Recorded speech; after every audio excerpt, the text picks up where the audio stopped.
Hello everyone, welcome to Science Star. So आज का topic थोड़ा डिफरेंट है। देखिए हेडिंग क्या है, how to frame a good answer. कैसे आप अपने आंसर को अच्छा बना सकते हो। आज पूरा का पूरा टॉपिक इसी पे चलेगा।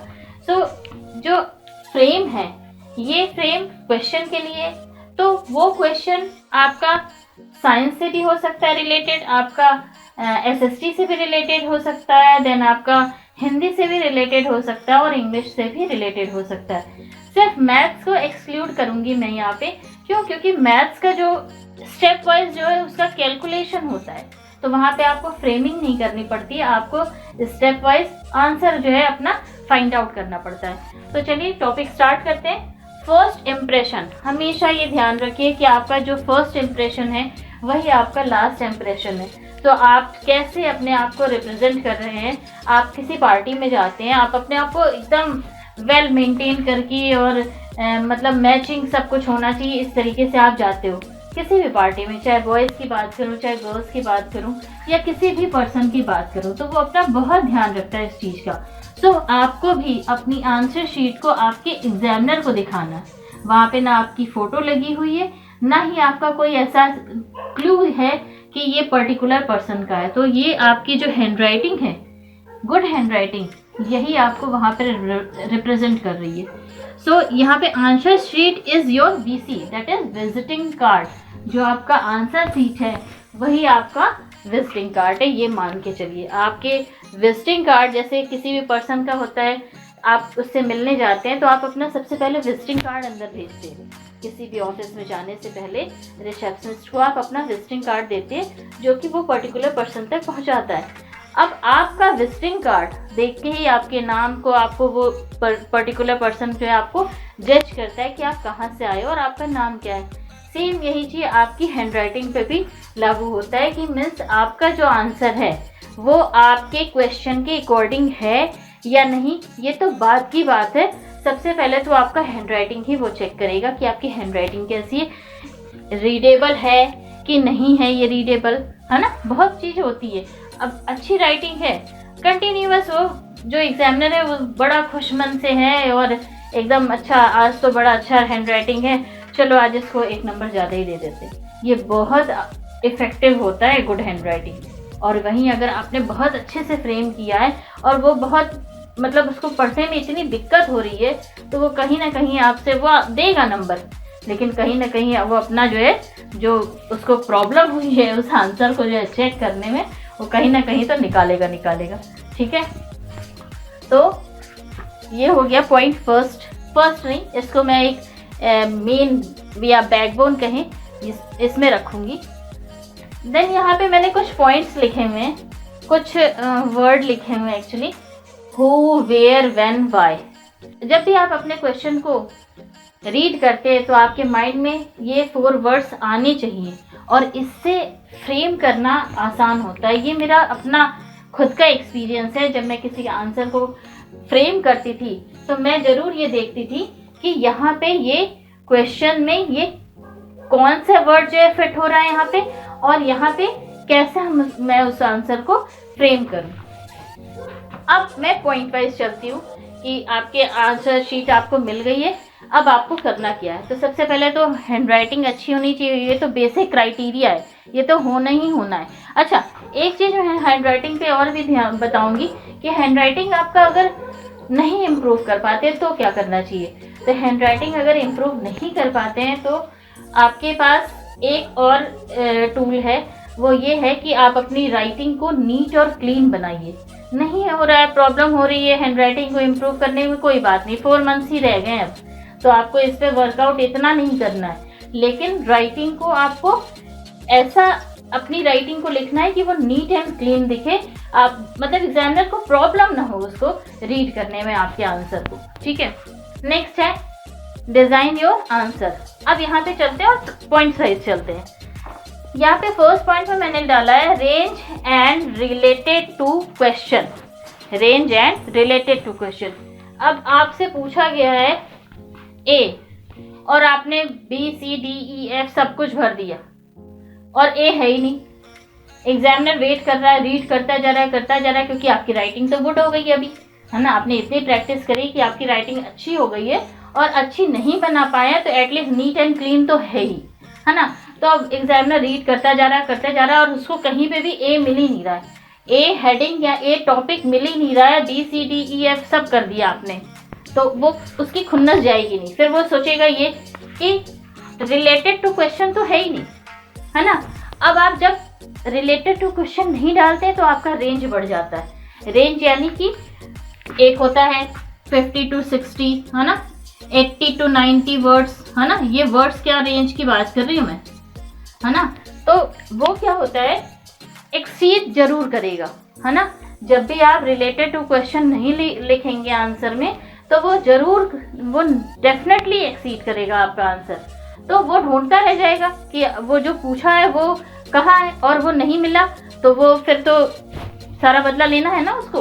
तो वो रेंज एक्सीड हुआ, प्लस वो आंसर रिलेटेड नहीं था, तो आपका एक तो कॉपी भरते जा रहे हो आप, ठीक है, वो शीट आंसर शीट भरती जा रही है, और वो आपको मतलब वो जो पर्टिकुलर क्वेश्चन था उसका आंसर रह नहीं गया वहाँ पे, है ना। तो ये यहाँ पे आपके मार्क्स कट हो सकते हैं, तो ये आपको ध्यान रखना है। देन सेकंड है बैलेंस आंसर, आपका आंसर बैलेंस फॉर्म में होना चाहिए। कैसे, 5 मार्क्स का क्वेश्चन है, ठीक है, चलिए यहाँ पे 3 मार्क्स लिखा है मैंने। 3 मार्क्स का क्वेश्चन, आपने 1 हेडिंग डाला, 2 हेडिंग डाला, 3 हेडिंग डाला, ठीक है, 3 मार्क्स है तो 3 हेडिंग होना चाहिए मेरे हिसाब से। फर्स्ट हेडिंग में आपने 10 लाइन डाल दी, 10 लाइन्स आपने यहाँ पे लिख दी, ठीक है। इसके बाद इस हेडिंग में आपको कुछ आ ही नहीं रहा है, आपने 1 लाइन लिख दी, ठीक है। अब थर्ड लाइन में आपने 5 लाइन लिख दी। बैलेंस है, कहीं पे भी बैलेंस नहीं है। क्यों? क्योंकि ये तो एकदम मतलब डिसबैलेंस केस है पूरा का पूरा। आपने पहले क्वेश्चन जो हेडिंग में 10 लाइन लिख दी, भर दिया पूरा आंसर, एक ही टॉपिक पे एक ही हेडिंग में सारा आपने भर दिया शीट, ठीक है। अब जो सेकंड जो हेडिंग है उसमें आपके पास है ही नहीं, आपके पास लिखने को कुछ है ही नहीं, तो इसका मतलब है कि आपने ढंग से उस टॉपिक को रीड ही नहीं किया है ना। तो आपको इस टॉपिक को वो ही हेडिंग यहाँ पे जानी चाहिए जहाँ पे आपके पास मटेरियल हो लिखने के लिए एटलीस्ट, ठीक है, और वो रिलेटेड टू क्वेश्चन हो और विद इन द रेंज हो, है ना।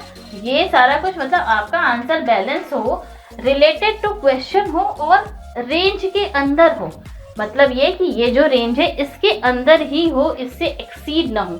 अब थोड़ा सा मैं यहाँ पे थोड़ा मैं बताना चाहती हूँ कि अगर मान लीजिए आपका क्वेश्चन जो है उससे रिलेटेड जो आंसर है 50 to 60 वर्ड्स में देना था, ठीक है, और आपने क्या किया, उसको 65-70 कर दिया, लेकिन आपका आंसर प्रॉपर जा रहा है, मतलब आपका जो आंसर का फ्लो है वो प्रॉपर है। अभी मैं आऊँगी आंसर के फ्लो पे भी। तो आप अपने उस रिलेटेड टू क्वेश्चन आपने बहुत बढ़िया से आंसर देना स्टार्ट कर दिया, और उसका एंड भी बहुत ब्यूटीफुल तरीके से आपने किया। स्टार्टिंग भी, मेन हेडिंग, मेन जो आपका मिड वाला जो एरिया है क्वेश्चन आंसर का वो भी, और एंड वाला भी आपने बहुत ढंग से किया, ठीक है। तो आपको डरने की जरूरत नहीं है, यहाँ पे आपको मार्क्स कट नहीं होंगे, ठीक है। अब आते हैं, सेकेंड पॉइंट हो गया, थर्ड पॉइंट पे आते हैं, beautify your answer with flow chart, diagram, Venn diagram, then bar chart और एग्जाम्पल। किसी भी क्वेश्चन में अगर आप वहाँ पे इन सारे में से कोई एक या कोई 2 डालते हैं तो डेफिनेटली आपके आंसर को थोड़ा सा हैवीनेस मिलेगी, आपका आंसर थोड़ा सा मतलब एग्जामिनर के निगाह में रहेगा कि अरे वाह ये कैसा मतलब बढ़िया सा आंसर मिल गया। एक तो आपने अपनी हैंडराइटिंग नीट एंड क्लीन या फिर अच्छी कर ली है, ठीक है। अब आपने रेंज के अंदर आंसर दिया है, ठीक है, और रिलेटेड टू क्वेश्चन दिया है, आपका आंसर बैलेंस फॉर्म में जा रहा है। इसके बाद आपने वहाँ पे फ्लो चार्ट या डायग्राम या एग्जाम्पल डाल दिया, ठीक है। जनरली डायग्राम और एग्जाम्पल देते हैं, या फिर बार चार्ट और एग्जाम्पल देते हैं, ठीक है, फ्लो चार्ट एग्जाम्पल देते हैं, वेन डायग्राम फिर एग्जाम्पल देते हैं। लेकिन ध्यान रखिएगा, इसमें से कोई भी एक्सीड नहीं होना चाहिए। मतलब आप यहाँ पे थ्योरी फॉर्म में भी उसको खूब डिस्क्राइब किए जा रहे हैं, और वही चीज़ आपने वेन डायग्राम में डब्बी डाल दी, वही चीज़ आपने फ्लो चार्ट में भी डाल दी तो कोई इसका वैल्यू नहीं रह जाएगा। आपको थोड़ा सा अलग डिस्क्रिप्शन वाले उसमें टॉपिक में आपको थोड़ा सा अलग जाना पड़ेगा। जो फ्लो चार्ट में बता दिया, ठीक है। अब आपको थोड़ा सा डिस्क्रिप्टिव होना पड़ेगा अपने उस पर्टिकुलर आंसर को लिखने में, ठीक है। जितना बताया फ्लो चार्ट में वो बता दिया, बस उसके बाद जो बताना है वो आपको डिस्क्रिप्शन वो थोड़ा सा आपको लिखना पड़ेगा, समरी। थर्ड पॉइंट हो गया। अब इम्प्रूव योर लैंग्वेज स्किल। आपकी इंग्लिश और हिंदी 2 लैंग्वेज है, ठीक है। इसके अलावा स्टेट, जैसे जहाँ का स्टेट होता है वहाँ की भी लैंग्वेज होती है। जैसे महाराष्ट्रियन जो होते हैं वो मराठी जनरली लेते हैं, तो उनकी लैंग्वेज मराठी है। देन गुजराती जो है वो उनकी गुजराती लैंग्वेज है। तो ये जो मैं फ्रेम बता रही हूँ आंसर को लिखने का, क्या फ्रेम होना चाहिए, ये हर एक लैंग्वेज पे भी सेम अप्लाई होगी। यहाँ पे ये नहीं है कि ये बायोलॉजी में ही अप्लाई होगी या फिर ये एसएसटी में ही अप्लाई होगी। ये आप किसी भी क्वेश्चन को लिखते समय ये आपको पॉइंट ध्यान देना होगा, और ये हर जगह अप्लाई कर सकते हैं आप, एक्चुअली होता है और आप कर भी सकते हैं एक्चुअली। तो आपको अपनी लैंग्वेज स्किल को आपको इम्प्रूव करना है। कैसे? आप मतलब ये कि आपका एक सेंटेंस बन रहा है, ठीक है। आपने एक सेंटेंस क्रिएट किया, वो आप लिखते जा रहे हैं और उसका फुल स्टॉप के पहले वो उसका जो स्टार्टिंग पॉइंट था वो एंड से मैच ही नहीं कर रहा, ठीक है। तो ये आपको ये ध्यान रखना होगा कि आपने जब स्टार्ट किया किसी भी क्वेश्चन को या किसी भी सेंटेंस को स्टार्ट किया है, किसी आंसर को लिखना है आपको और उसका जो है सेंटेंस स्टार्ट किया, तो आपको स्टार्टिंग पॉइंट और एंड पॉइंट में कुछ ना कुछ कनेक्शन होना चाहिए। वो 2 ऐसा मतलब रास्ता नहीं जाना चाहिए, ठीक है। तो ये ध्यान रखना है आपको कि आपकी जो लैंग्वेज स्किल है वो इम्प्रूव करनी है उसको आपको। और फ्लो ऑफ लैंग्वेज, मतलब अभी मैंने आपको बताया था फ्लो ऑफ लैंग्वेज क्या है, कि मैं आप जो है अपने आंसर को फ्रेम कर रहे हैं पॉइंट वाइज, हेडिंग वाइज, मतलब आराम से धीरे धीरे आपका जो आंसर है वो एकदम आराम से धीरे धीरे हेडिंग वाइज चलता जा रहा है, और वो इसका स्टार्टिंग और एंड एकदम फ्लो में जा रहा है। तो ये आपको ध्यान देना होगा कि उस फ्लो को आपको मेंटेन करना होगा अपने लैंग्वेज के बेसिस पे। अब जैसे हिंदी की बात करें, हिंदी में सूरदास की बात करें, तो सूरदास के अगर उनके जीवन चरित्र के बारे में बताया जा रहा है तो उनके आपको सबसे पहले बताना पड़ेगा कि सूरदास का नाम क्या, सूरदास जी थे वो कहाँ पैदा हुए थे, फिर वो किस सन में पैदा हुए थे, इसके बाद उनका लास्ट में डेथ बताना, और बीच में सारी की सारी आपको उनकी लाइफ हिस्ट्री दिखानी पड़ेगी, ठीक है। तो ये हो गया एग्जाम्पल, मैं लैंग्वेज की यहाँ पे बात कर रही हूँ, ठीक है। तो आपका पूरा का पूरा एक फ्लो में जाना चाहिए। ये नहीं होना चाहिए कि बड़ा ज़िग-ज़ैग जा रहा है, मतलब स्टार्ट कहीं से किया एंड कहीं पे कर दिया और बीच में जो कुछ हो रहा है आंसर में वो कुछ पता नहीं है, ना आपको पता है, एग्जामिनर को तो वैसे भी नहीं पता चलेगा, है ना, क्योंकि आपने इतनी खिचड़ी पकाई है तो वो आपने पकाई है, और एग्जामिनर तो इतना टाइम ही नहीं रहता उसके पास कि वो आपकी खिचड़ी बनी हुई देखे, है ना। आपको दिखानी पड़ेगी कि आपकी राइटिंग कैसी है, आपने कैसे फ्रेम किया आंसर को। आपको एग्जामिनर को इंसिस्ट करना पड़ेगा कि हाँ ये राइटिंग अच्छी है और ये फ्रेम अच्छा मैंने किया, आप पढ़िए, आप एटलीस्ट इसको रीड करिए, उसको इंसिस्ट करना पड़ेगा, ठीक है। अब बात करते हैं फिफ्थ पॉइंट पे। फिफ्थ पॉइंट पे introduction, then main body, then conclusion. आप किसी भी क्वेश्चन को अगर फ्रेम करते हैं तो आपको इंट्रोडक्शन थोड़ा सा देना पड़ेगा स्टार्टिंग में, 1 to 2 लाइन ही सही, लेकिन आपको वहाँ पे इंट्रोडक्शन देना पड़ेगा कि आप किसके बारे में बात करने जा रहे हैं, ठीक है।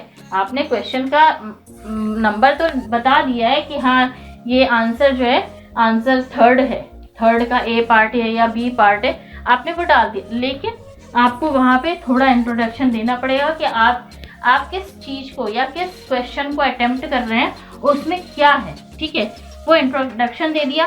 देन मेन बॉडी, अब जो क्वेश्चन में पूछा है वो थोड़ा आपको बताना पड़ेगा, थोड़ा क्या उसको पूरा अच्छे से डिटेल में बताना पड़ेगा पॉइंट वाइज, ठीक है। पॉइंट वाइज और हेडिंग वाइज, मतलब ये कि आपकी हेडिंग में ही वो पॉइंट होना चाहिए। आप अगर किसी क्वेश्चन में हेडिंग डाल रहे हैं तो आप यहाँ पे 1 2 3 4 नहीं भी डालेंगे तो चलेगा, लेकिन एटलीस्ट आपके 5 जो मार्क्स के क्वेश्चन है उसमें एटलीस्ट 5 हेडिंग तो होनी ही चाहिए, और उसमें हर एक हेडिंग में आपको अपना थोड़ा सा आपको डिस्क्राइब करना पड़ेगा। देन लास्ट में कंक्लूजन, मतलब आपने जो क्वेश्चन लिखा उसका लास्ट में आपने क्या कंक्लूड किया, आपके हिसाब से क्या हुआ, है ना, या उस क्वेश्चन के हिसाब से उसका एंड करना जरूरी होता है। किसी भी क्वेश्चन को, अगर आप किसी भी क्वेश्चन को अटेम्प्ट करते हैं तो उसके आंसर को जब आप लिखते हैं तो उसको आपको उसका इंट्रोडक्शन देना ही देना है और उसको एंड एकदम मतलब अच्छे से करना है। उसको ये नहीं कि बस लग रहा है कि आधे पे ही छोड़ दिया और बस नेक्स्ट क्वेश्चन जो है स्टार्ट करने लगे, ऐसा कुछ नहीं है। तो आपने क्या करना है, इंट्रोडक्शन देना है, फिर मेन बॉडी जो आपकी जो मेन जो आंसर की जो बॉडी है वो डालनी है, वहाँ पे सारे हेडिंग वगैरह आ जाएंगे। फिर लास्ट में कंक्लूजन यानी उसका एकदम अच्छे से एंडिंग करनी है उस आंसर की, ठीक है। 6 पॉइंट है master to create your own heading. ये थोड़ा सा आपको प्रैक्टिस करनी पड़ेगी। जब किसी भी क्वेश्चन में ऐसा कुछ क्वेश्चन दिया रहता है जिसकी हेडिंग ही नहीं बन पा रही है और वो उतने मार्क्स का है जहाँ पे हेडिंग डालना जरूरी है, मान लीजिए 3 मार्क्स का क्वेश्चन है और वहाँ पे ऐसा क्वेश्चन दे दिया गया है कि वहाँ पे हेडिंग बन नहीं पा रही है, तो ये आपके राइटिंग प्रैक्टिस पे डिपेंड करता है कि उस आंसर में आपको हेडिंग 3 डालनी है, वो तो मैंने पहले ही कहा। तो आपको खुद की हेडिंग बनानी पड़ेगी।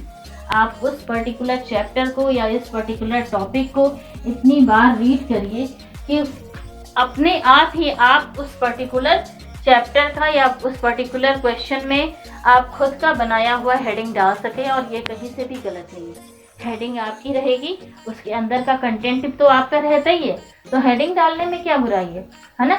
और ये सारा कुछ आप सिर्फ और सिर्फ प्रैक्टिस के बेसिस पे कर सकते हैं। इसका कोई भी सेकंड ऑप्शन नहीं है कि आप प्रैक्टिस के बिना भी अपनी खुद की हेडिंग बना पाओ, ये पॉसिबल ही नहीं है। इसके लिए आपको रीड करना पड़ेगा, बहुत आपको प्रैक्टिस करनी पड़ेगी। सो आज का वीडियो यहीं पे एंड करती हूँ। अगर आपको पसंद आई तो लाइक कीजिए, सब्सक्राइब कीजिए और शेयर कीजिए। Thank you so much.